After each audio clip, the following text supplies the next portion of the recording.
इसे कर लें पहले पूरा। चलिए आइए देखते हैं। अब अपनी इलस्ट्रेशन को करें उससे पहले कुछ एक बेसिक चीजें समझिए। मैंने पिछली क्लास में आपको शॉर्टकट बताया था कि कॉस्ट से सेल्स पर जाते हैं, सेल्स से कॉस्ट पे जाते हैं, कैसे करते हैं। कॉस्ट से सेल्स पर जाएंगे तो कुछ प्लस करना होता है, सेल्स से कॉस्ट पे जाएंगे कुछ माइनस करना होता है। परसेंटेज की फॉर्म में, फ्रैक्शन की फॉर्म में आप निकाल कर उसको कर सकते हैं। जरा एक चीज देखिए यहाँ पर, मैंने आपको पहले भी बताया था कि अगर आपके पास लिखा है net profit after interest, net profit after interest, यह लिखा हमने, हमारे पास लिखा नेट प्रॉफिट आफ्टर डिविडेंड। इसका क्या मतलब होता है, कोई बताएगा मुझे? नेट प्रॉफिट आफ्टर डिविडेंड, इसका मतलब होता है net profit after interest, tax and dividend. इसका मतलब ये होता है। नेट प्रॉफिट आफ्टर डिविडेंड का मतलब है net profit is after interest, after tax, after dividend. आपने देखा होगा ऊपर से नीचे जब हम सेल्स से cost of goods sold minus करते हैं तो क्या आता है? Gross profit. ग्रॉस प्रॉफिट में से ऑपरेटिंग एक्सपेंस माइनस करते हैं तो क्या आता है? Operating profit. ऑपरेटिंग प्रॉफिट में नॉन ऑपरेटिंग एक्सपेंस माइनस करते हैं, अदर इनकम जोड़ते हैं तो क्या आता है? Net profit before tax. फिर माइनस टैक्स करते हैं, net profit after tax. After tax के बाद फिर हम क्या करते हैं? डिविडेंड डिक्लेयर करते हैं और रिजर्व्स बनाते हैं। ऐसा होता है। ठीक है, क्या बेटा जी? इंटरेस्ट जो होता है नॉन ऑपरेटिंग एक्सपेंस में चला जाता है ऑलरेडी। तो अब अगर मान लो मेरे पास नेट प्रॉफिट आफ्टर डिविडेंड है, तो net profit before interest tax dividend बनाने के लिए क्या करना पड़ेगा? बताइए क्या करना पड़ेगा? सबसे पहले हमें क्या करना पड़ेगा? डिविडेंड ऐड करना पड़ेगा।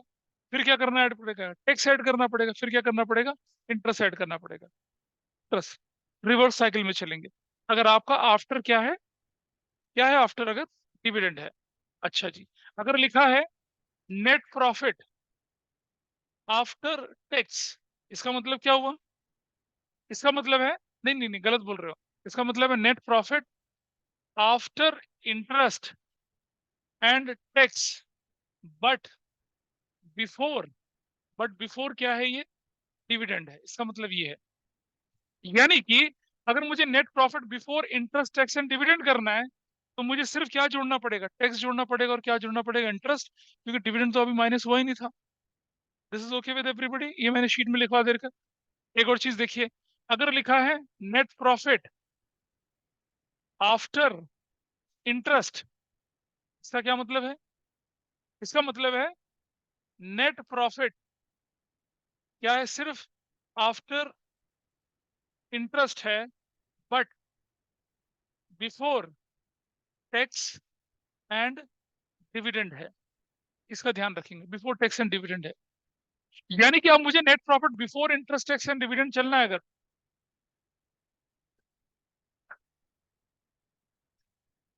अब अगर मुझे नेट प्रॉफिट बिफोर इंटरेस्ट बनाना है, ऐसे टैक्स डिविडेंड बनाना, तो मुझे क्या करना पड़ेगा? सिर्फ इंटरेस्ट जोड़ना पड़ेगा, क्योंकि टैक्स और डिविडेंड अभी माइनस इससे हुए ही नहीं थे।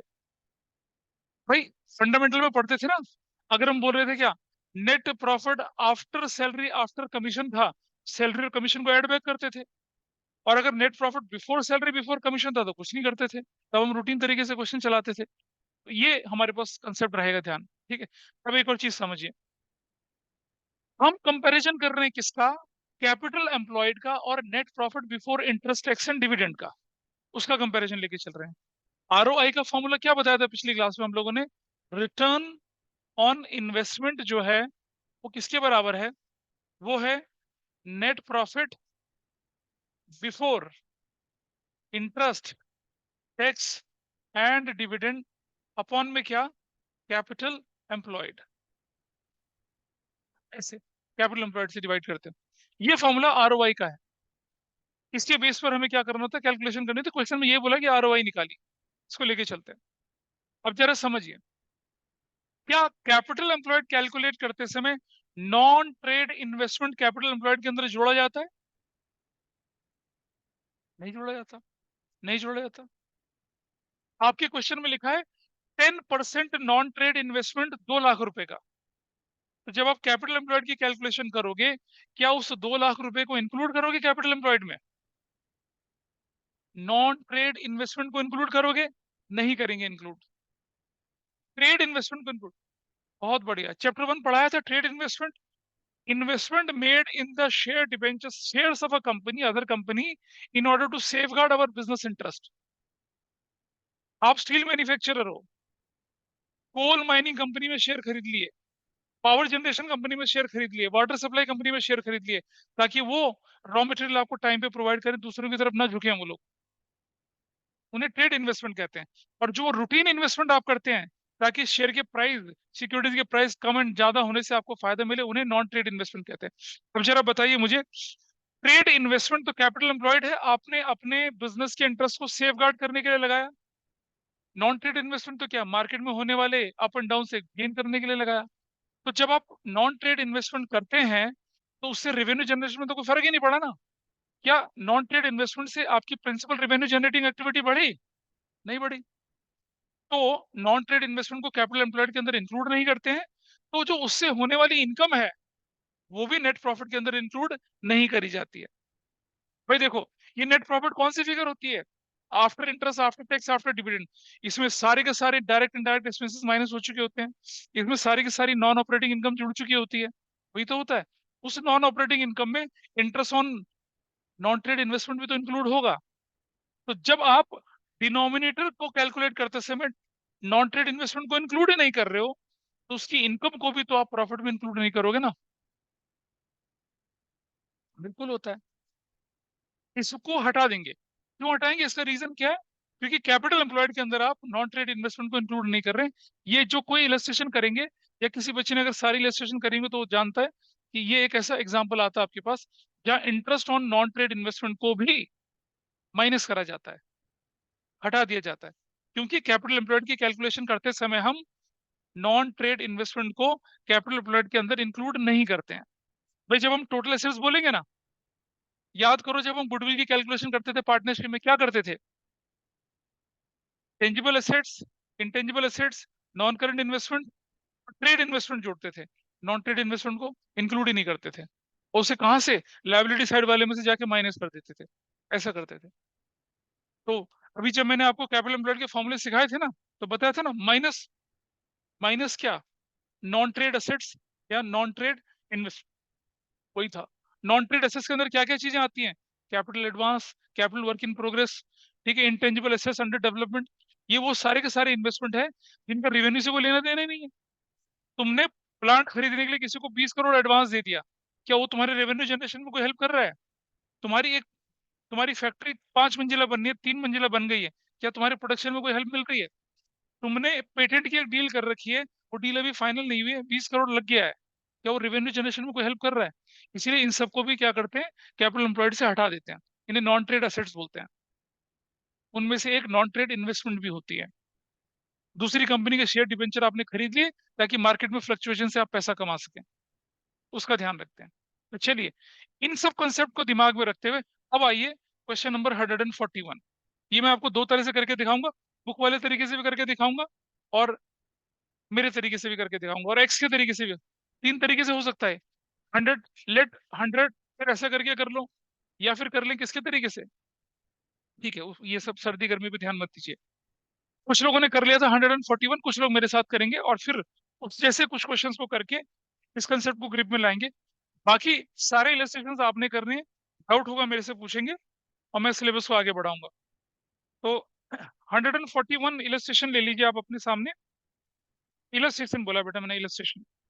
141 इलस्ट्रेशन।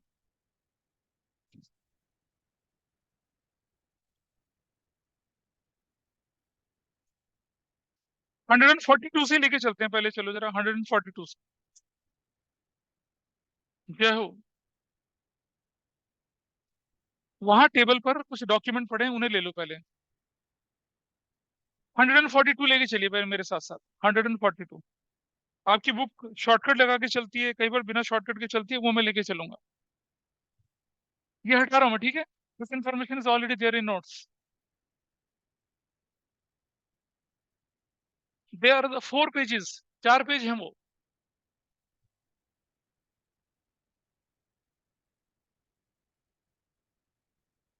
इंक्रीज डिक्रीज वाली शीट है वो।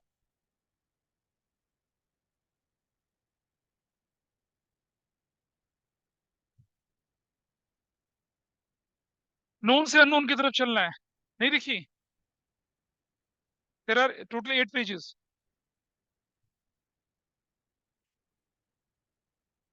अबे सब मिक्स मत करो। तुमने कैसे निकाला था? दीदी की हेल्प करो जरा। Pandey need assistant in every phase of life. देखिए, नोन से अननोन, प्रॉफिट आफ्टर टैक्स।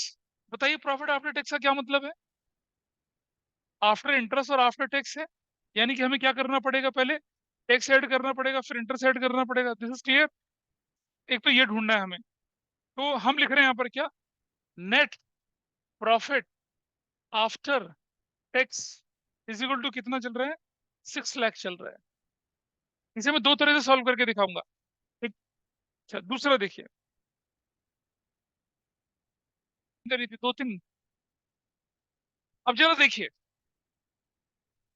हमें बोला गया टैक्स रेट। रेट जो आपके पास है वो कितना है? 40% है। पहला तरीका जो रूटीन तरीका है, जो हम मैथमेटिक्स वाले स्टूडेंट करते हैं, हमने मान लिया, ध्यान से सुनना, let net profit, let net profit before tax बराबर है एक्स। Is it clear? अच्छा, नेट प्रॉफिट बिफोर टैक्स का क्या मतलब होता है? जानते हैं इसका मतलब? इसका मतलब क्या है? ये आफ्टर इंटरेस्ट है बट बिफोर टैक्स है। Is it okay with everybody? Net profit before tax का मतलब है कि नेट प्रॉफिट आफ्टर इंटरेस्ट है लेकिन बिफोर टैक्स है। तो टैक्स कितना बनेगा बताइए?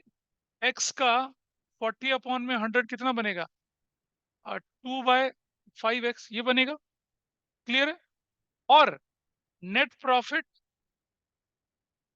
आफ्टर टैक्स जो होगा वो क्या होगा? वो होगा net profit before tax minus 2/5x tax, जो कि किसके बराबर है? 6 लाख के। क्या ये इक्वेशन सबको समझ में आ रही है? ये बिफोर टैक्स है और ये टैक्स है। बिफोर टैक्स में से अगर टैक्स माइनस कर दूंगा तो किसके बराबर आएगा? आफ्टर टैक्स के बराबर ही तो आएगा। क्लियर है नंदिनी? देखो बेटा, ध्यान नहीं दे रहे हो तुम। ये है बिफोर टैक्स, ये है टैक्स। बिफोर टैक्स में से अगर टैक्स माइनस करूंगा तो क्या निकल आएगा? आफ्टर टैक्स निकल आएगा, जो कि हमारे क्वेश्चन में कितना गिवन है? 6 लाख गिवन है। तो now 5 - 2, 3/5x is equal to कितना हो गया? 6 लाख हो गया। x इज इक्वल टू कितना हो गया? 6 लाख इंटू 5/3, 3 और 2 कितना हो जाएगा? 1 लाख नहीं होगा, 10 लाख होगा। एक्स क्या निकला हमारे पास? एक्स क्या निकला देखिए जरा, क्या निकला है? Net profit after interest but before tax बराबर कितना निकल आया? 10 लाख निकल आया। 10 लाख निकल आया, ठीक है। प्लस इंटरेस्ट, इंटरेस्ट जोड़ना है। अब ये आफ्टर इंटरेस्ट है ना, तो इसे बिफोर इंटरेस्ट बनाना है। इंटरेस्ट देखिए क्वेश्चन में कितना दे रखा है? 15% डिवेंचर पे इंटरेस्ट दे रखा है और 10% बैंक लोन भी है। दो लॉन्ग टर्म बोरोविंग्स हैं आपके पास। एक कितना है? 15% डिवेंचर है जो 20 लाख का है, और एक 10% बैंक लोन है, वो कितने का है? वो भी 20 लाख का है। तो जरा बताइए मुझे, अब इंटरेस्ट टोटल कितना बना? 15% और 20 लाख कितना बनता है? 3 लाख। और 10% और 20 लाख कितना बनता है? 2 लाख। टोटल कितना बना? 5 लाख। वो करेंगे क्या? 3 लाख एक, 2 लाख दूसरा, टोटल कितना हो जाएगा? 5 लाख। और net profit before interest and tax कितना बन जाएगा आपके पास? 15 लाख। एक हर्डल आपने पार कर लिया, न्यूमरेटर आपने कैलकुलेट कर लिया। इस पर किसी की कोई डाउट हो तो बताइए, ये जो भी करवाया। अगर नहीं क्लियर है, आई एक्सप्लेन इट अगेन, ये बड़ा क्रूशियल पार्ट है। आपके पास नोन फिगर थी प्रॉफिट आफ्टर टैक्स, आपको निकालनी है unknown figure profit before interest and tax. यानी कि दो कंपोनेंट जोड़ने हैं, एक टैक्स ऐड बैक करना है और एक इंटरेस्ट ऐड बैक करना है। सुन रहे हैं? इतनी बढ़िया नींद आ रही है यार। पानी पी के आओ, जाओ वॉशरूम होके आइए। बेटा इतने इंपॉर्टेंट, आप देख रहे हैं कंपार्टमेंट के क्वेश्चन में ही आता है, एनुअल एग्जाम में आता है। अगर आपने अपने स्कूल का पेपर देखा होगा, ये क्वेश्चन दिखा होगा उसके अंदर, वहां तक तो पहुंचे ही नहीं। सर एक डाउट था सर मेरे को। बोलिए। हाँ, सर आपने ये कैसे हुआ net profit after tax x minus two x two अपॉइंट वही फाइव तो एक्स? वही तो सिखा रहा हूँ तुम्हें। Net profit after tax 6 lakh रुपए है, ठीक है। टैक्स का रेट 40% है, इसको किनारे कर लीजिए इन्फॉर्मेशन को। अब मैं मान के चलता हूँ net profit before tax is equal to x. Let मान लिया नेट प्रॉफिट बिफोर टैक्स है एक्स। यहां तक कोई परेशानी है, बताओ? नहीं नहीं सर। ठीक है। नेट प्रॉफिट बिफोर टैक्स, या मैं बोलूं क्या, net profit after interest but before tax बराबर एक्स। Is that clear? इसका मतलब ये नेट प्रॉफिट बिफोर टैक्स का मतलब है after interest but before tax. बोलो एक्स क्लियर है? X, this is fine with you? Yes sir. इस एक्स पर टैक्स कितना लगा? टैक्स टैक्स 40% लगेगा। कितना लगेगा? एक्स का 40/100 कितना हो गया? 2/5x। ये क्लियर हुआ? बताइए भाई, टैक्स किसी चीज पे तो निकालोगे आप। 40% किसका निकालोगे? 40% निकालोगे प्रॉफिट बिफोर टैक्स की फिगर पर। ओके और नॉट? हाँ या ना बोलते चलो, मुझे तुम्हें ऑनलाइन वालों के साथ ये दिक्कत है, हाँ फिजिकली सर। प्रेजेंट नहीं है। अब जरा देखिए, अगर प्रॉफिट बिफोर टैक्स था एक्स, उसमें टैक्स माइनस करा, तो किसके बराबर आ गया? वो आफ्टर टैक्स के बराबर आ गया। ये था बिफोर टैक्स, ये था टैक्स, माइनस कर दिया तो किसके बराबर आ गया? वो 6 लाख के बराबर आ गया। This is after tax figure. तो देखिए, 3/5 x is equal to 6 lakh. X is equal to कितना आ गया? 10 लाख। 10 लाख एक्स क्या निकला? ये है net profit after interest but before tax. ये निकल आया 10 लाख रुपया। यानी कि आप अपने दो स्टेप में से एक स्टेप को पार कर गए। आपने प्रॉफिट को ऐड करके आंसर निकाल दिया। डायरेक्ट ऐड करने की पॉसिबिलिटी नहीं बनी ना हमारी, हमने निकाल दिया। अब आपके पास क्या फिगर आ गई है? Net profit after interest but before tax 10 lakh रुपए निकल कर आ गया। अब इसमें क्या जोड़ना है? इंटरेस्ट जोड़ना है। इंटरेस्ट जोड़ने के बाद मैं क्या कैलकुलेट कर लूंगा? बिफोर इंटरेस्ट बिफोर टैक्स आ जाएगा। इंटरेस्ट कैलकुलेट करा, ये किस पर था इंटरेस्ट? ये इंटरेस्ट किस पे था? इस इंटरेस्ट इज ऑन 15% डिवेंचर पर। और ये किस पे था? 2 लाख रुपया। ये किस पे था? 10% बैंक लोन पर था। ये इंटरेस्ट निकाल के जोड़ दिया, तो फिगर कौन सी आ गई? 15 लाख रुपए आपके पास। Net profit before interest as well as tax, that's your value. बताइए ऑनलाइन ऑफलाइन में यहाँ तक ठीक है? पूछो ना क्या हुआ। नहीं, ऊपर से निकल गया। कहाँ से कहाँ अटक रही है गाड़ी, बता।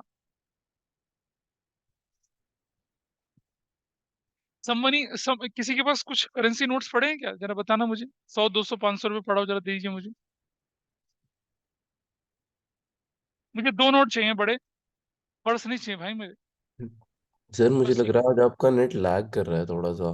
बीच बीच में आपकी आवाज़ बड़ी कट रही है। कोई बात नहीं, बाकी लोग बताइए।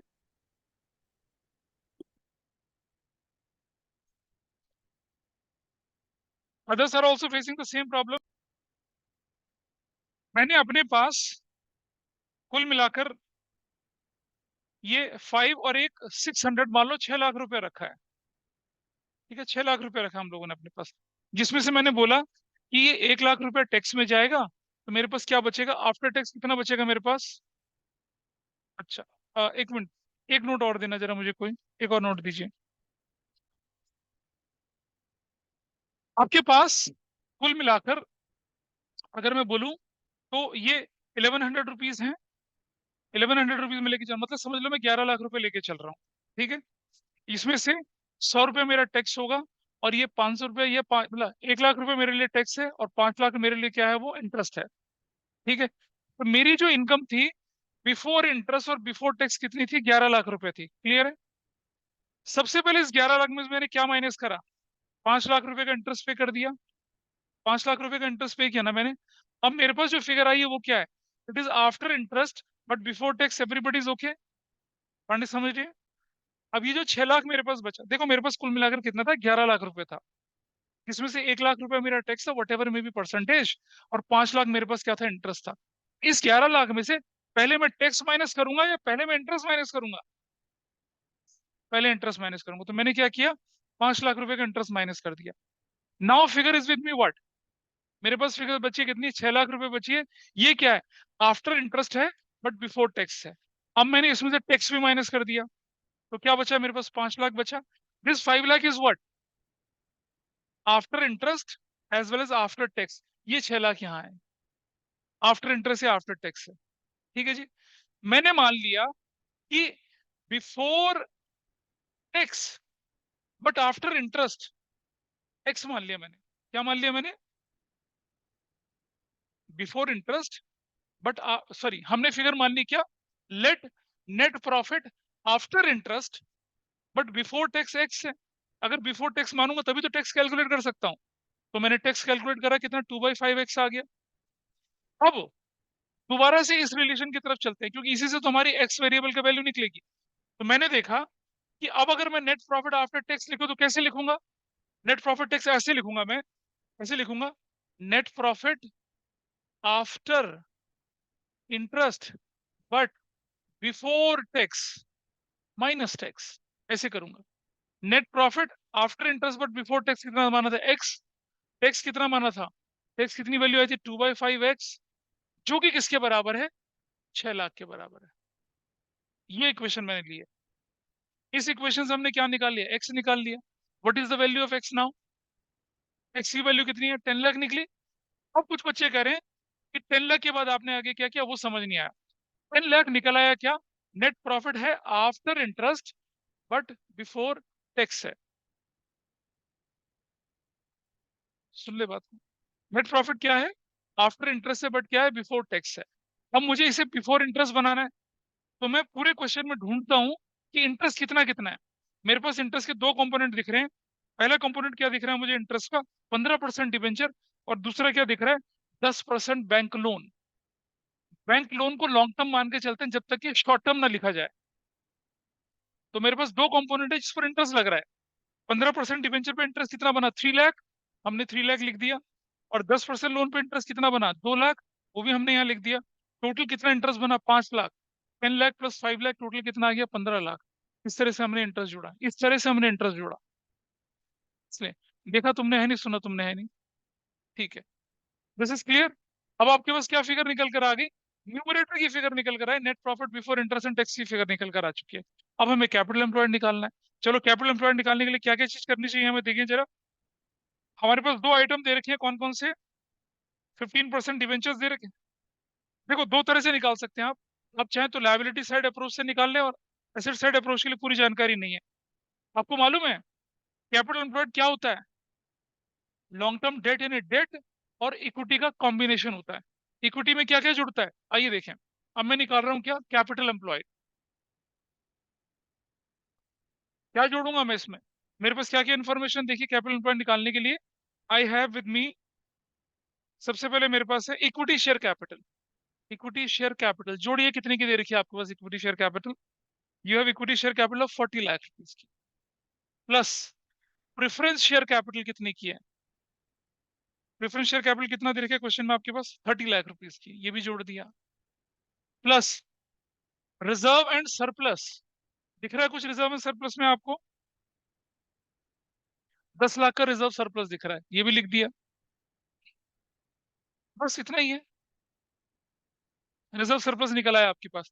कोई बच्चा मुझसे पूछेगा सर ये सेल्स भी दे रखा है और सेल्स रिटर्न भी दे रखा है, इसका क्या यूज है। हाँ, रेवेन्यू फ्रॉम ऑपरेशन की जरूरत क्यों पड़ रही है हमें, नेट एसेट्स टर्नओवर रेशियो के लिए। तो चलिए, अब जरा मुझे बताइए कि आपका कैपिटल एम्प्लॉयड कितना हो गया, 80 लाख रुपीज हो गया। तो आपकी जो रेशियो बनेगी आरओआई, वो क्या बनेगी, return on investment. Net profit before interest tax dividend कितना है, 15 lakh, divided by 80 lakh into 100। What is your answer, कितना वैल्यू निकली, सॉरी कैपिटल एम्प्लॉयड में क्या कुछ गलत करा, इक्विटी, सॉरी, ए रुको रुको रुको रुको, प्लस प्लस प्लस, ये जो निकला था हमारे पास, ये निकला था शेयर होल्डर फंड, निकला शेयर होल्डर फंड कितने का, 80,000, 80 लाख रुपीज का। प्लस लॉन्ग टर्म डेट भी तो जोड़ने हैं। लॉन्ग टर्म डेट कौन से हैं, 15% डिवेंचर है जो कि कितने का है, 20 लाख रुपीज का। और प्लस 10% बैंक लोन भी तो है, वो कितने का है, इनपुट ये है आपका, ये भी 20 लाख रुपीज का। तो कितना हो गया? 1 करोड़ 20 लाख रुपए आपके निकल आई। Now you will write here 1 crore 20 lakh. और कितना आंसर निकला आपके पास? ये 12.5%। एक वैल्यू क्लियर होगी निकल कर। आगे बढ़ते हैं। नेट एसेट्स टर्नओवर रेशियो निकालने के लिए बोला है। नेट एसेट टर्नओवर रेशियो का फॉर्मूला क्या होता है? नेट एसेट्स टर्नओवर रेशियो, आपको ध्यान है पिछली क्लास में मैंने यही रिलेशन बताया था आपको कि अगर आप न्यूमरेटर में रेवेन्यू फ्रॉम ऑपरेशन रख देंगे तो नेट एसेट्स टर्नओवर रेशियो हो जाएगा। न्यूमरेटर में अगर प्रॉफिट रख देंगे तो आरओआई बन जाएगा। ये मैंने पिछली क्लास में आपके साथ डिस्कस किया था। तो नेट एसेट्स टर्नओवर रेशियो का फॉर्मूला क्या होता है? रेवेन्यू फ्रॉम ऑपरेशंस अपॉन में कैपिटल एम्प्लॉयड। कैपिटल एम्प्लॉयड तो आपके पास 20 करोड़ होगा, 1 करोड़ 20 लाख का है ही। रेवेन्यू फ्रॉम ऑपरेशन कैसे निकाला आप लोगों ने? देखो बेटा समझो, net profit before interest tax. Revenue from operation आपके इस क्वेश्चन में दे रखा है। सेल्स में से अगर सेल्स रिटर्न माइनस कर दूंगा तो क्या आ जाएगा? रेवेन्यू फ्रॉम ऑपरेशन आ जाएगा। So what is your answer here now? 3 crore 75 lakh minus, और रिटर्न कितने का है? 15 लाख। ये आ गया आपके पास क्या? Revenue from operation. ये नेट सेल्स को बोलते हैं। टोटल सेल्स में सेल्स रिटर्न माइनस करेंगे वो। और कैपिटल एम्प्लॉयड कितने का था आपके पास? 1 करोड़ 20 लाख का। और what is your answer now? 3 times. ऐसे किया इसको। ये था इलस्ट्रेशन नंबर 142। क्लियर है जी? 142।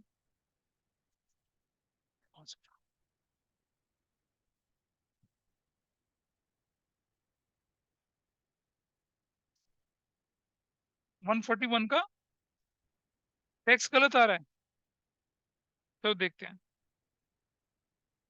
अगर 142 हो चुका तो 141 पे चलें जरा दोबारा से। अब 141 इसे नोट करते चलो। जब आप यहाँ पहुंचोगे कभी ना कभी तो आपको हेल्प होगी इसकी।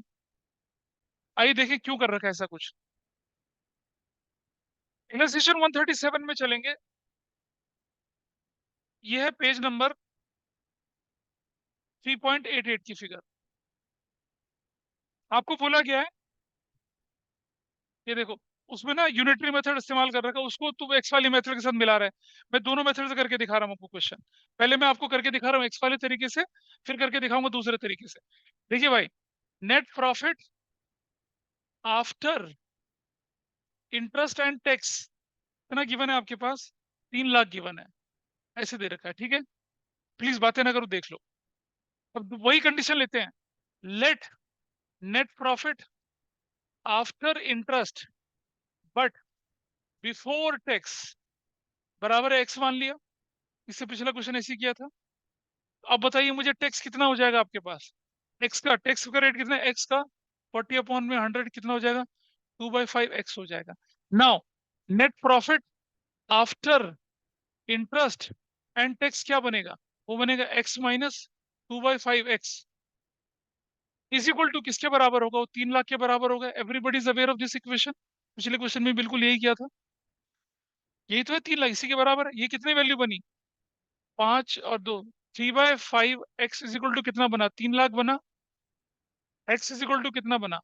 3 लाख इंटू 5/3 कितना बना? 5 लाख बना। 5 लाख क्या आपके पास है? 5 लाख है net profit after interest but before tax. ये है 5 लाख। Is that okay? इसमें क्या जोड़ना है मुझे? सिर्फ इंटरेस्ट जोड़ना है। What is the interest? Interest कितना लिख रहा है? 10% है। 10% डिबेंचर है। इंटरेस्ट कितना हो गया? 50,000 जोड़ दिया। तो net profit before interest and tax कितना निकल कर आया? 5,50,000 का आया। कैपिटल एम्प्लॉयड कितनी बोली गई क्वेश्चन में? कितने की दे रखी है? 40 लाख की आ रखी है। ठीक है। अब आरओआई क्या बनेगा आपका? वो बनेगा कितना? Net profit before interest and tax 5,50,000 का, कैपिटल एम्प्लॉयड 40 लाख का, इंटू करूंगा 100। What value you will get here? कितना वैल्यू आ रही है देखिए? 13.75। ये हम आंसर को चुरा लेते हैं। ठीक है। अब बुक का तरीका देखिए क्या कर रखा है, वो मैं दिखाता हूँ आपको। ये मेथड तो एक्स वाला हो गया जो थोड़ी देर पहले किया था डिस्कस हमने, वही है। Online offline everybody is okay with this method? Pranay, इधर से नेगी जी आपको पता चल रहा है कुछ? एंड ऑनलाइन में भी निमिषा समझ पा रही हो इसे? Yes sir. अब जरा देखिए बुक ने क्या कर रखा है, वो मैं दिखाता हूँ आपको। हमारे पास क्या है? नेट प्रॉफिट आफ्टर, ये मेथड 2 है। इंटरेस्ट एंड टैक्स बराबर कितना गिवन है? 3 लाख गिवन है। टैक्स का रेट कितना परसेंट है? 40% है। अच्छा ये बताइए, मान लो बिफोर टैक्स की फिगर 100 थी। मान लो बिफोर टैक्स की फिगर कितनी थी? 100 थी। ऐसे let net profit before tax was 100। तो भाई टैक्स कितना हो गया? टैक्स कितना हो गया? 40 हो गया। तो नेट प्रॉफिट आफ्टर टैक्स कितना आ गया? 60 आ गया। यहां तक क्लियर है? इज दैट ओके और not? If net profit after tax 60 है ना? नेट प्रॉफिट अगर आफ्टर टैक्स 60 है तो बिफोर टैक्स की फिगर कितनी आ जाएगी? 100 आएगी। ठीक है जी। और अगर नेट प्रॉफिट आफ्टर टैक्स 1 था तो कितना हो जाएगा? 60 हो जाएगा। If net profit after tax is कितना? 3 लाख। तो क्या हो जाएगा? 100 अपॉन में 60 इंटू कितना हो जाएगा? 3 लाख हो जाएगा। पता क्या आंसर आया? क्या आंसर आया? 5 लाख आया। ये था 100 वाले तरीके से काम किया। ठीक है। अब इस 5 लाख में मुझे क्या करना पड़ेगा? इंटरेस्ट जोड़ना पड़ेगा और बिफोर इंटरेस्ट एंड टैक्स की फिगर आ जाएगी। अब देखिए बुक मैंने क्या कर रखा है वो दिखाता हूँ आपको। तीसरा तरीका, मैंने कहा था ना क्वेश्चन को 3 तरह से सॉल्व कर सकते हैं। देखिए तीसरा तरीका,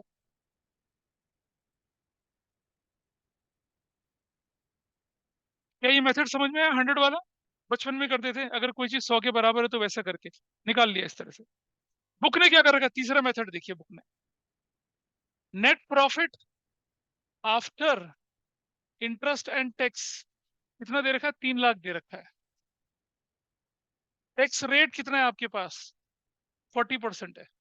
अब मुझे ये बताइए, अगर ओरिजिनली ये फिगर होती, जितनी भी होती, उसमें से 40 माइनस करूंगा तो this will represent original figure का कितना परसेंट है? ये 60% है या नहीं है? ओरिजिनल फिगर का कितना परसेंट है ये? बोलिए, ओरिजिनल फिगर का कितना परसेंट है? 60% है। तो अगर ये 3 लाख है और ये ओरिजिनल फिगर का 60% है ना? This 3 lakh represent 60% of original figure. Original figure निकालने के लिए मुझे क्या करना पड़ेगा? 100 से मल्टीप्लाई करना पड़ेगा ना। 100 से मल्टीप्लाई, ओरिजिनल फिगर निकल आएगी, उसका 40% निकाल लो, टैक्स निकल आएगा। इन्होंने क्या किया? इन्होंने क्या किया? अगर मैं 3 लाख को 60 से डिवाइड करता तो ओरिजिनल फिगर आ जाती है। आई? आई ओरिजिनल फिगर। उसको किससे मल्टीप्लाई करा? देखो अब मैं तरीका दिखाता हूँ, एक मिनट। क्या कलाकारी कर रखी है बुक्स में? मैथमेटिक्स में ना न्यूमरेटर डिनोमिनेटर कॉमन चीज कट जाती है, वो गड़बड़ हुई है बस। तो अगर ये जो है 3 लाख किसी चीज का, अगर 40% काटने के बाद की फिगर है तो 3 lakh represents what? 60% of something. वो चीज क्या हो जाएगी? 100 हो जाएगी। ये मेरे ओरिजिनल फिगर आ गई। इसका 40% निकालूं तो कैसे निकलेगा? ठीक है। अब जरा ये और ये काटो तो क्या बचता है? 3 लाख डिवाइडेड बाई 60 इंटू 40, ये आपको बुक में दिख रहा है। Can you see this? Book देखिए अपनी, क्या दिख रहा है आपको एक्सप्रेशन? अरे समझे नहीं समझे?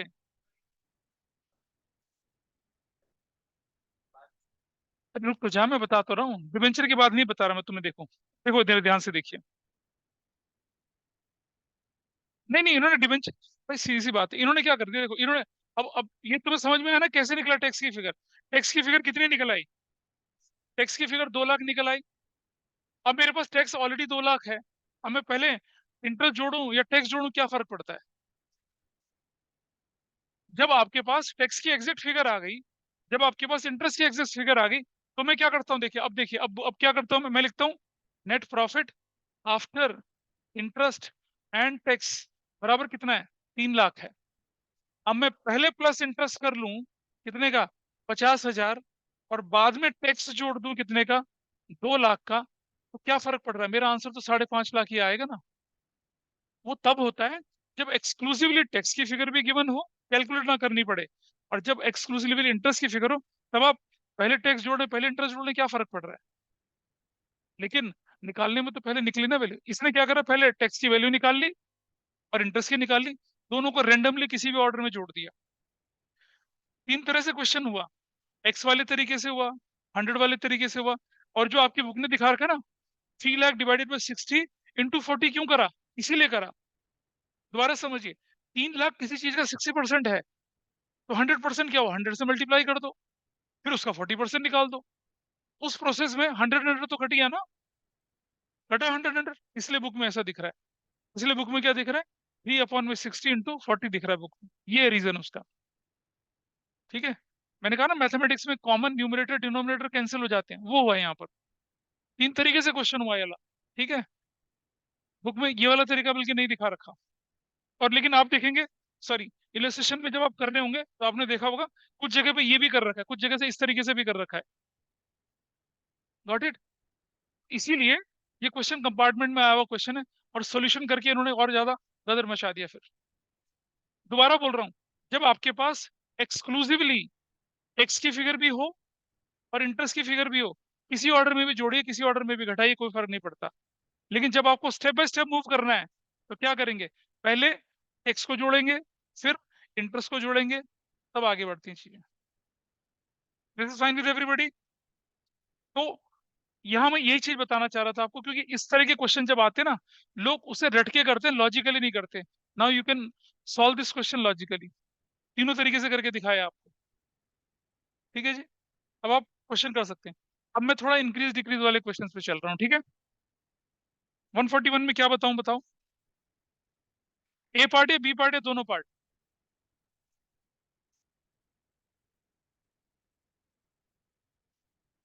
लिखो तो लिखो।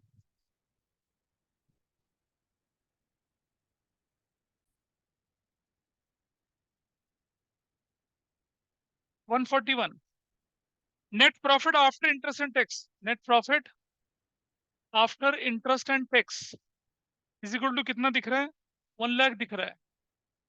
ठीक है जी, और टैक्स का रेट कितना है, 50% है। मैं किसी भी तरीके से कर दूं इसको अब तो, टैक्स वाले से। चलो, let net profit after interest but before tax बराबर है एक्स। तो टैक्स कितना हो जाएगा, एक्स का 50/100, x/5। अब net profit after interest and tax जो होगा क्या होगा, x माइनस x/5, कितना हो जाएगा, बराबर कितना होगा, 1 लाख होगा। 4/5 x इज इक्वल टू कितना हो जाएगा, 1 लाख हो जाएगा। और x इज इक्वल टू कितना होगा, 1 लाख इंटू 5/4 होगा। बताइए कितनी आई x की value, what is x now?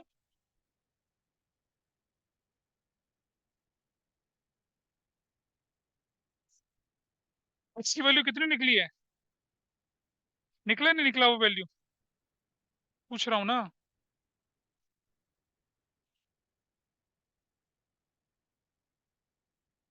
x 125 निकला। 1 लाख है, करंट है 10%।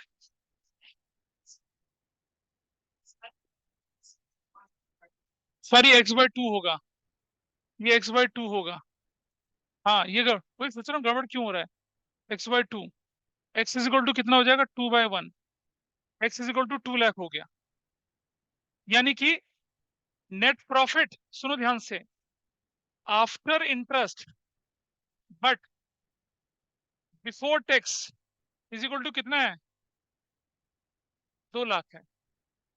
प्लस इंटरेस्ट करें, सुनो भाई, इंटरेस्ट कितना है क्वेश्चन में, interest 10% long term debt, 4 lakh का 10/100, जो कि कितनी है, 40 लाख वैल्यू है।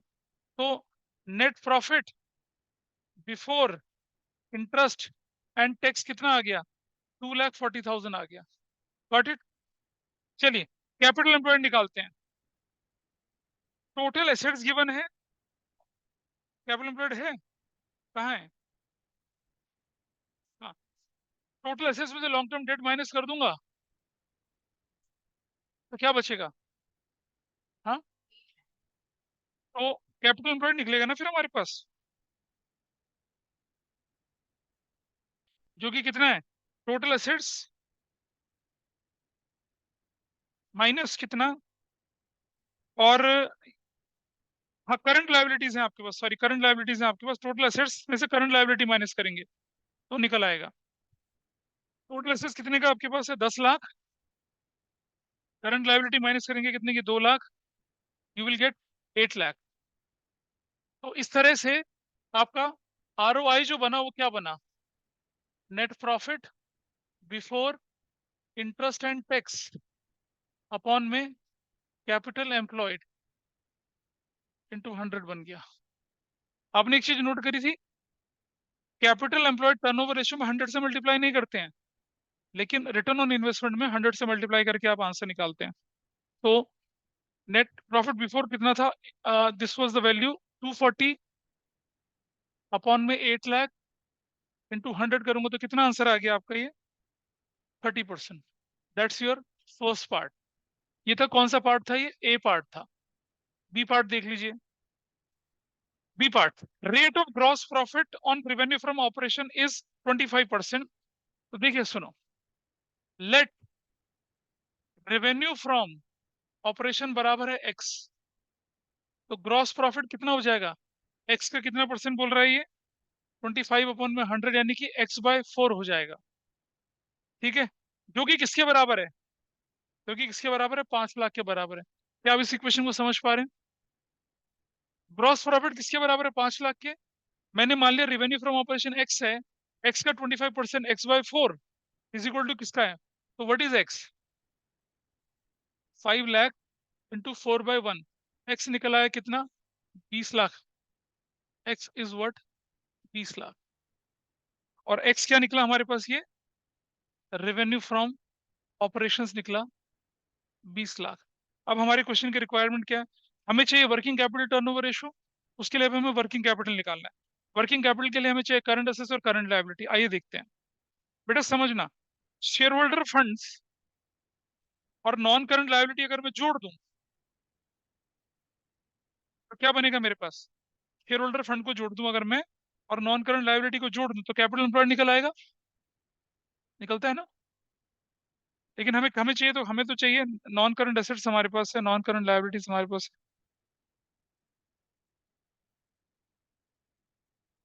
हाँ चलिए मैं बताता हूँ, देखो इधर, यहाँ देखिए, आप जानते हैं कि कैपिटल एम्प्लॉयड किसके बराबर होता है, total assets minus current liability, यही तो होता है। जानते हैं इसे, नहीं जानते, टोटल एसेट्स में करंट लायबिलिटी माइनस कर दूं। अच्छा सुनिए, अब जरा देखिए, अगर मैं अगर मैं शेयर होल्डर फंड और नॉन करंट लायबिलिटी को जोड़ दूं तो मेरे पास क्या निकल आएगा, capital employed is equal to what, share holders fund plus plus non current liability. तो शेयर होल्डर फंड कितना दे रखा है क्वेश्चन में आपके पास, 25 लाख का। नॉन करंट लायबिलिटी क्वेश्चन में कितने की दे रखी है, 8 लाख की। तो टोटल कितना हो गया, 33 लाख हो गया। अब जरा जानिए आप, हाँ, तो इसी इक्वेशन में लगाते हैं, कैपिटल एम्प्लॉयड कितने की आपके पास, 33 लाख की। अच्छा सुनो, अब मेरे पास सिर्फ क्या दे रखी है, नॉन करंट एसेट्स गिवन है। क्या मेरे पास करंट एसेट्स गिवन है क्वेश्चन में, अरे है या नहीं है? हाँ, अटक गए नहीं यहाँ के, ऐसे ही कुछ हुआ, सेकंड पार्ट हो गया था।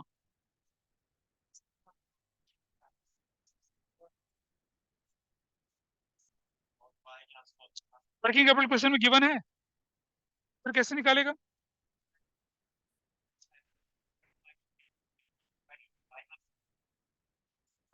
हम्म। नहीं बेटा, जिसे मैथ्स ना आती है वो क्या करेगा, उसको भी तो सोल्यूशन निकल,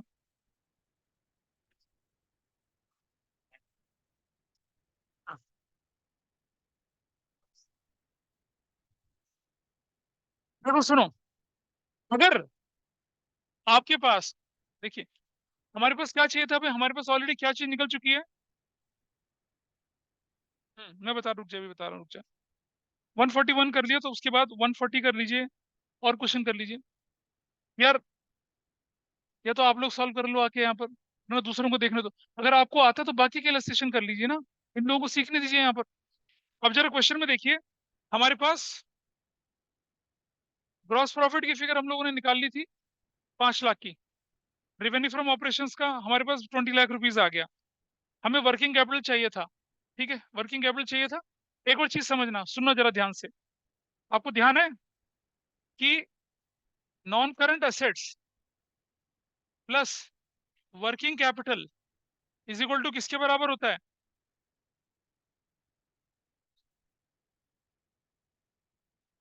ये फॉर्मूला ध्यान है, ये वाला formula. Non current assets plus working capital is equal to किसके बराबर होता है? कैपिटल एम्प्लॉयड के बराबर होता है। अब मुझे बताइए, नॉन करंट एसेट्स क्वेश्चन में गिवन है, नॉन करंट एसेट्स क्वेश्चन में गिवन है, हाँ गिवन है, कितनी गिवन है बताइए? 23 लाख। वर्किंग कैपिटल हमें नहीं पता, और कैपिटल एम्प्लॉयड हमें पता है। कैपिटल एम्प्लॉयड निकलना है हमारा कितना? 33 लाख। तो बताइए, वर्किंग कैपिटल कितनी निकली हमारे पास? 33 lakh minus 23 lakh is equal to कितना निकल आया? 10 लाख निकल आया। अब आपके पास क्या निकल आया? वर्किंग कैपिटल भी निकल आया, रेवेन्यू फ्रॉम ऑपरेशंस भी निकल आया। What is your answer now? Revenue from operation कितना है आपके पास क्वेश्चन में? 20 लाख। और वर्किंग कैपिटल कितना है आपके पास क्वेश्चन में? Working 10 lakh. Your ratio is 2 times. That's your answer, that is your 142। चलिए, अब जरा वो इंक्रीज डिक्रीज वाली शीट निकाल लीजिए सब लोग फटाफट से, पता नहीं किसकी है। एंड अप करेंगे थोड़ी देर में। कहता है कि करंट एसेट्स जो है 2:1 है, गिविंग रीजन। क्या ऑनलाइन में आपको डॉक्यूमेंट, प्लीज फर्स्ट पेज पे चलिए सब लोग, फर्स्ट पेज पे। एक बड़ी इंटरेस्टिंग चीज बताऊंगा आपको मैं। अगर रेशो 2:1 है तो जो इफेक्ट आएगा, अगर रेशो 1:1 है कोई इफेक्ट ही नहीं होगा, और अगर रेशो 1 से नीचे चलेगी तो इफेक्ट उल्टे हो जाते हैं। ये ध्यान रखना। आपकी बुक में जनरली क्वेश्चन 2:1 है, 1:1 का एक क्वेश्चन होगा, और जो 1 से कम वाली रेशो का रिलेशन, देखो बिल्कुल रिलेशन बदल जाएगा। ये मैं जरा समझाता हूँ आपको कैसे होता है सारा, जरा ध्यान से देखिए। ये मैं मिटा रहा हूँ यहाँ से, दैट वाज इलस्ट्रेशन 142। छोटा सा एग्जांपल समझिए कि current ratio is 2 lakh upon में 1 लाख। कितना है? 2/1 है, 2:1 की करंट रेशो है, करंट एसेट्स करंट लायबिलिटी, ठीक है जी। अब अगर मैं बोल रहा हूँ पेड टू क्रेडिटर्स ₹50,000, इसका रेशियो पे क्या फर्क पड़ने वाला है जरा देखिए। 2 लाख अपॉन में 1 लाख। अगर मैं क्रेडिटर को पे करूंगा तो क्रेडिटर कम हो जाएंगे, और क्रेडिटर को पेमेंट तो मैं करंट एसेट से करूंगा, तो क्या हो जाएगा? यहां से भी कम हो जाएगा। अगर न्यूमरेटर और डिनोमिनेटर दोनों सेम अमाउंट से माइनस हो, देखो क्या रिजल्ट आता है। ये रिजल्ट कितना बनेगा? 150। ये रिजल्ट कितना बनेगा? 50,000।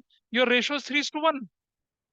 यानी कि अगर न्यूमरेटर और डिनोमिनेटर एक ही अमाउंट से माइनस हो तो रेशियो क्या हो जाती है? इंप्रूव हो जाती है, इंप्रूव हो जाएगी। अब यही इफेक्ट यहाँ देखिए जरा, देखना बेटा, बहुत जरूरी चीज बता रहा हूँ बेटा, मन से सुन रहा, ध्यान से सुन ले। अगर करंट रेशो 1/1 लाख है, ठीक है, 1:1 है, तब देखिए क्या हुआ। तब बोला हमने पेड टू क्रेडिटर्स 50,000, तो देखिए क्या बनेगा। 1 लाख अपॉन में 1 लाख था, -50,000, -50,000, 50,000 अपॉन में 50,000, 1/1, नो चेंज आया। क्या आया? No change. देख रहे हैं, there is no change in the ratio. जब रेशो एक से ज्यादा थी, न्यूमरेटर डिनोमिनेटर को माइनस करा, तो क्या हुआ? रेशो क्या हो गई? इंप्रूव हो गई। आइए देखें जरा। हाँ, current ratio is equal to 75,000 upon में 1 लाख, 0.75:1 है, ऐसे है। तब देखिए क्या होगा, 75,000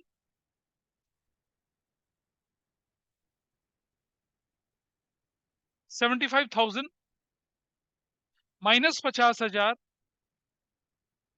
1 लाख माइनस 50,000, क्या बना देखिए आप यहाँ पर, 25,000 डिवाइडेड बाय कितना बना, 50,000। बताइए क्या आंसर आ रहा है, ये 123 123 0.5/1, रेशो बढ़ी या घटी, अब 0.5 आया, 0.5 क्या 1/2 कैसे हो गया, हाँ चलो ठीक है। अब नीचे डिनोमिनेटर में 1 रखिए। अब बताइए 0.75 या 0.5 कौन बड़ा कौन छोटा, बड़ा, तो यहाँ रेशो क्या हुई, डिक्रीज हुई है। सेम रेशो, सेम टाइटल था, लेकिन अगर रेशो कितनी है, रेशो अगर 1 से ऊपर है, तो ऊपर और नीचे अगर आप सेम अमाउंट से माइनस करेंगे तो रेशो क्या हो जाएगी, बढ़ेगी। अगर बराबर है तो कोई चेंज नहीं आएगा इसके अंदर, लेकिन अगर क्या है, इस तरह से है, तो क्या हो जाएगा, आपका रिजल्ट उल्टा हो जाएगा, डिक्रीज हो जाएगी रेशो। इसका तो आपको ध्यान रखना, ये नोट्स में लिखा हुआ है सारा। अगर आपके पास क्वेश्चन आ जाए तो आपको बहुत ध्यान से देखना है कि रेशो 1:1 है या 2:1 है या 1 पॉइंट से नीचे की रेशो है, जो भी। अच्छा सुनो, अगर हम कहते हैं क्या कि गुड्स परचेज ऑन क्रेडिट, तो क्या हुआ देखिए जरा, प्लस प्लस करा तो क्या निकला रिजल्ट, 250 और कितना 150। What is my answer now, बताइए कितना आया, 1 2 3 1 2 3 0 0, कितना आया बताइए, कितना, हाँ, अरे यार 5/3 को करो ना, डाइल्यूट करो, ऐसे करो, 3 एकम 3 हो गया, 18 हो गया, ये देखो ऐसे। बताओ रेशो बढ़ी है घटी, देखिए रेशो बढ़ी है घटी, घटी ना। अगर हम सेम अमाउंट से ऊपर नीचे प्लस करते हैं तो रेशो क्या हो जाता है, डिक्रीज हो जाती है। लेकिन अगर मैं यहाँ करूँ ये काम तो कोई रिजल्ट नहीं आया, यहाँ करूँ तो कोई रिजल्ट नहीं आया, सेम। लेकिन अगर मैं यहाँ करूँ ये काम तो क्या होगा, जरा देखिए रेशो कितनी बन गई, व्हाट इज दिस रेशो, 7 125 और कितना हो गया 150, व्हाट इज 1 2 3 1 2 3, ये हटा दिया कितना पॉइंट, अरे कितना कितना आंसर आया बताइए, 0.80 कुछ ऐसे, ऐसे कुछ करके आए। तो रेशो क्या हो गई, बढ़ गई। तो जब पॉइंट से 1 से नीचे हो जाएगा तो इफेक्ट उल्टा हो जाता है, इसका ध्यान रखना आपने, और ये बहुत जगह काम आएगी यार ये रिलेशनशिप। चलिए अब हम जरा नोट्स को देखते हैं, ठीक है, अच्छे से हल नोचो एक दूसरे की, बढ़िया लगेगा, खिल के निकल जाए, माँ बाप पूछे किसने काटा, नहीं, I can see the people are biting each other. 2:1 देखिए,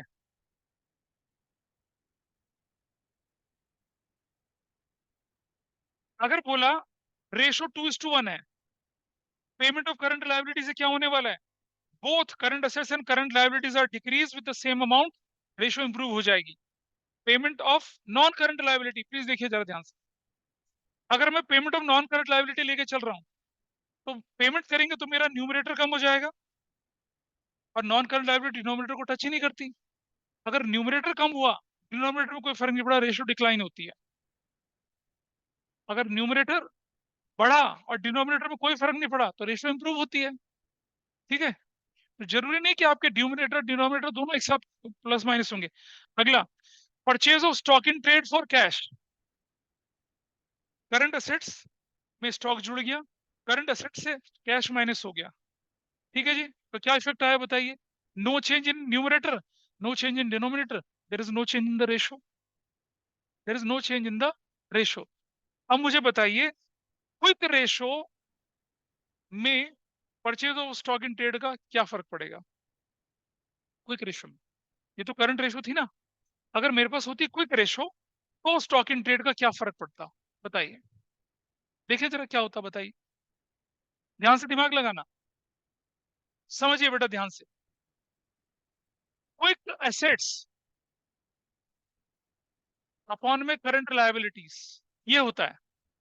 अगर मैं कैश देकर स्टॉक खरीद, सुनो, कैश देकर स्टॉक खरीद रहा हूं तो क्या होगा, मान लिया मेरा ये 5 लाख है और ये मान लो मेरा 3 लाख है, कैश देके अगर स्टॉक खरीद रहा हूं तो डिनोमिनेटर में तो कोई फर्क पड़ा ही नहीं, लेकिन न्यूमरेटर से क्या हो गया, 1 लाख माइनस हो गया, लेकिन 1 लाख का स्टॉक थोड़ी ऐड होगा, क्योंकि क्विक एसेट्स में स्टॉक तो जुड़ता ही नहीं है।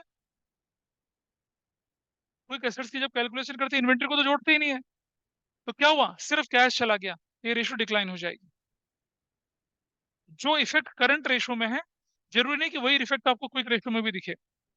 स्पेसिफिकली जब इन्वेंट्री और प्रीपेड एक्सपेंस की बात हो जाए तब। अब आपने स्टॉक खरीदा कैश में, तो क्या फर्क पड़ा बताइए? करंट लायबिलिटी में तो कोई फर्क ही नहीं पड़ा।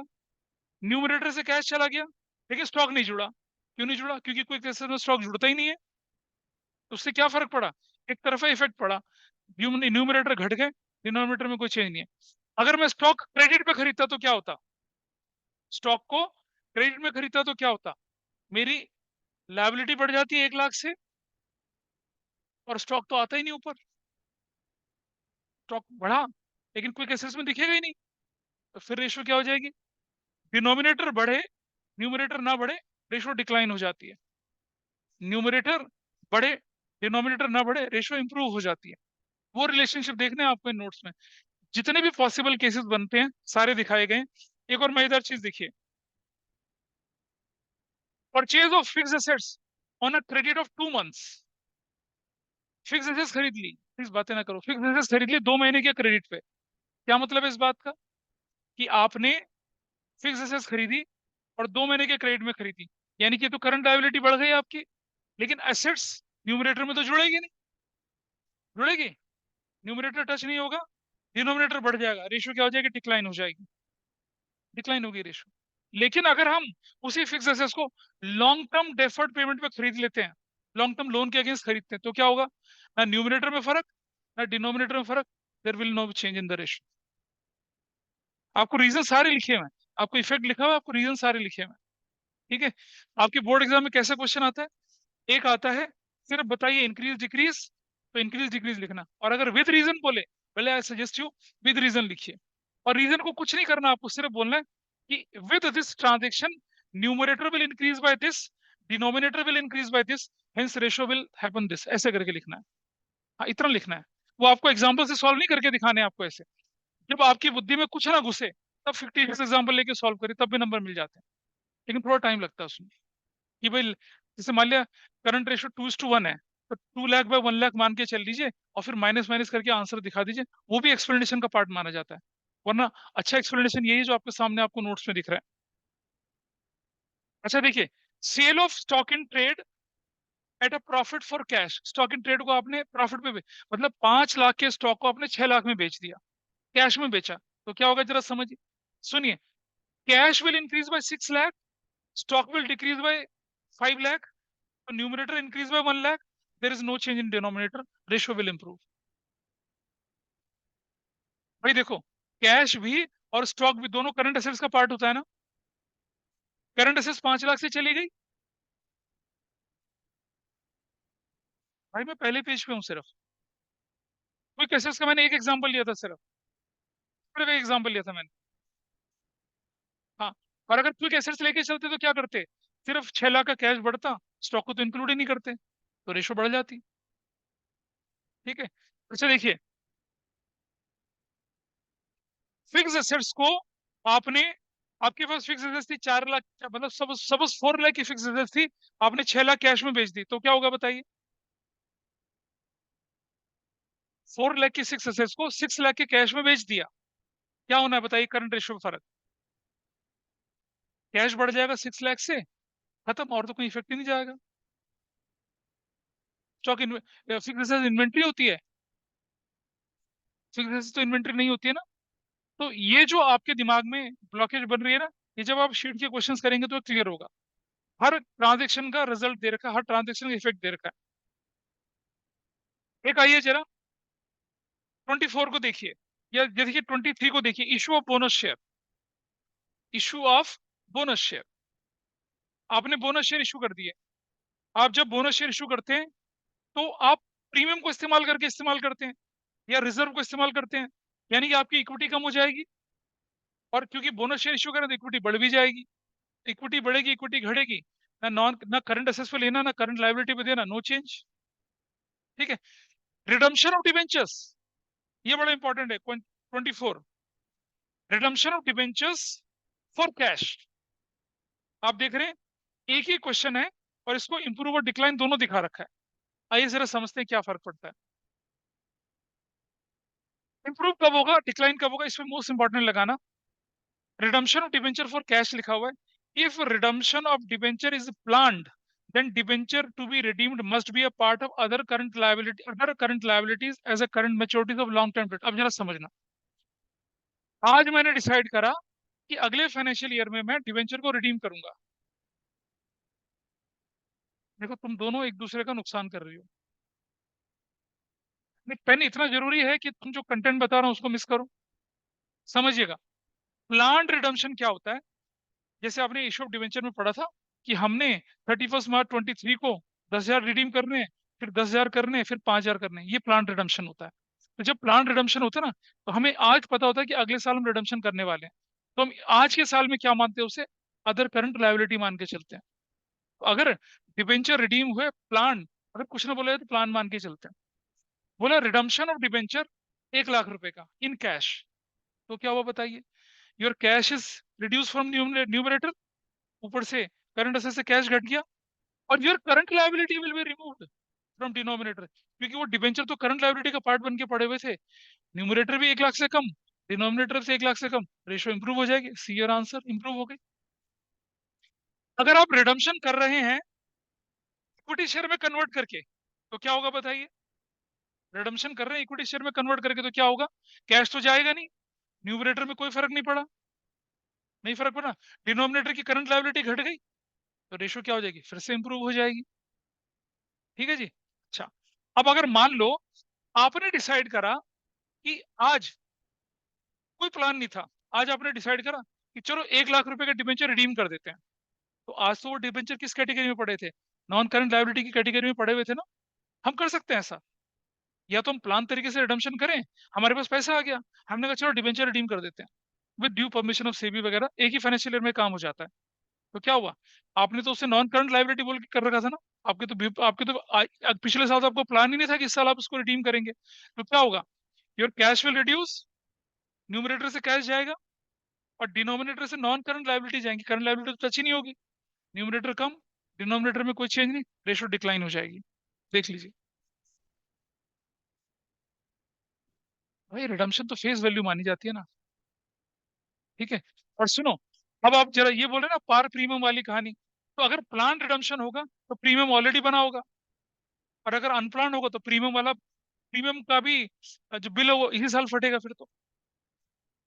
हाँ तब भी कम होगा, पैसा तो जाएगा ही ना आपका। Conversion of debenture into equity share, debenture को इक्विटी शेयर में कन्वर्ट करें तो क्या होगा बताइए। कोई फर्क नहीं पड़ना चाहिए, ना डिबेंचर पे ना इक्विटी पे फर्क पड़ेगा। अगर प्लान इन्वेस्टमेंट होगा, प्लान होगा, तो क्या होगा, डिबेंचर तो आपके करंट लायबिलिटी का पार्ट होंगे ना। तो क्या होगा, डिनोमिनेटर रिड्यूस हो जाएगा, न्यूमिनेटर नहीं घटेगा, रेशियो इंप्रूव हो जाएगी। If it is not plan, और अगर प्लान होगी तो क्या हो जाएगी, देख रहे हैं। अब इसमें लिखा नहीं कुछ क्या,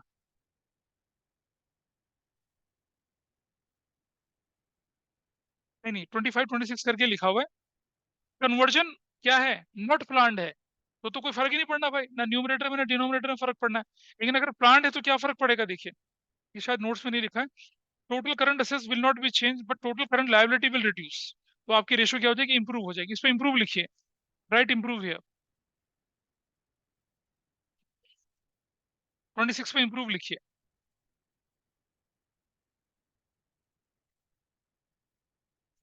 अच्छा सुनो, अब एक और चीज आती है, ये हम कैश फ्लो की थोड़ी तैयारी कर रहे हैं।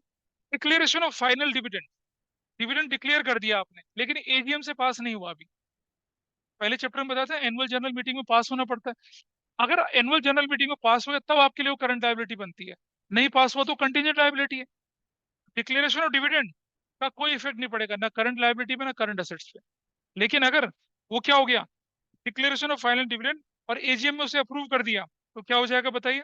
टोटल करंट लायबिलिटीज तो इंक्रीज हो जाएंगी, लेकिन करंट असेट्स में कोई चेंज नहीं पड़ेगा, इसलिए रेशियो क्या हो जाएगी, डिक्लाइन हो जाएगी। लिखा है, once the dividend is declared by the company approved by AGM it becomes current liability। ऐसे ही वही फिर करंट रेशियो के और बहुत सारे एग्जांपल्स हैं। करंट रेशियो का 1:1 का एग्जांपल है। करंट रेशियो का 0.8:1 का एग्जांपल है, वो मैंने आपको बेसिक कंसेप्ट बताया क्या मतलब होता है। मतलब जो 2:1 में उसका बिल्कुल, देखो देखो सेम केस है, सारे के सारे सेम केस है। Cash paid to creditor, cash 2:1 में क्या इफेक्ट दिख रहा है, कैश पेड टू क्रेडिटर का 1:1 में क्या इफेक्ट दिख रहा है, और कैश पेड टू क्रेडिटर 0.8:1 में क्या इफेक्ट दिख रहा है। ये कंसेप्ट मैं आपको यहाँ बता चुका हूँ कि 2:1 में जो इफेक्ट आएगा, 0.8:1 में वो इफेक्ट उल्टा हो जाएगा, और 1:1 में नो इफेक्ट। क्विक रेशियो का भी अभी हमने डिस्कशन किया था। देखो, मोर और लेस मैंने एक अच्छा खासा कंपाइलेशन बना रखा है आपको। आपको एक एक पॉइंट पढ़ना है, और जहां फंसते हो मुझसे पूछना है। अब आपको मैंने जो बोले थे ना शुरू शुरू में, इंक्रीज डिक्रीज वाले मत टच करना। You can touch increase decrease वाले पार्ट को आराम से। एक एक एग्जांपल डेट इक्विटी का ले लेते हैं, उसके बाद फिर बाकी देखेंगे। क्विक, अब देखो कोई बात नहीं, हो गया। क्विक रेशियो 2:1 में भी है, क्विक रेशियो 1:1 में भी है, और क्विक रेशियो 0.8:1 में भी दे रखी है। अब समझेंगे इस कंसेप्ट को। डेट इक्विटी का छोटा सा एग्जाम्पल। अब हम पेज नंबर 5 पे, पेज नंबर 5 देखिए, लास्ट सबसे नीचे। डेट इक्विटी रेशियो 2:1 है। रुक जा थोड़ा सा, तो गाड़ी बुला रही है, सीटी बजा रही है। अगर आपने फिक्स एसेट्स 2 महीने के क्रेडिट पे खरीद लिया तो क्या होगा बताइए। फिक्स एसेट्स को 2 महीने के क्रेडिट पे खरीदा, डेट और इक्विटी समझिए।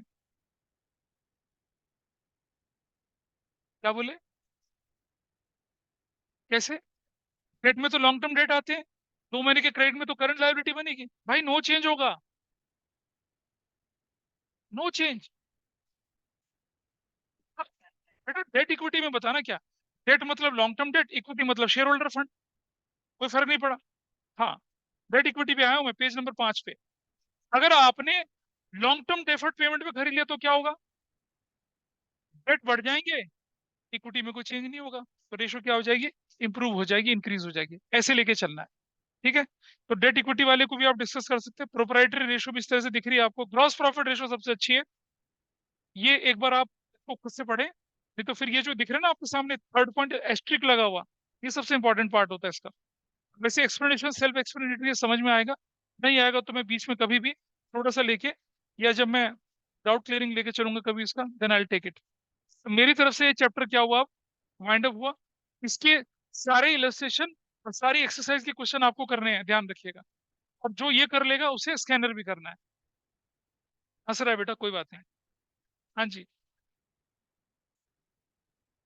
ठीक है। सो अब हम क्लास को वाइंड अप करते हैं। That's all for today.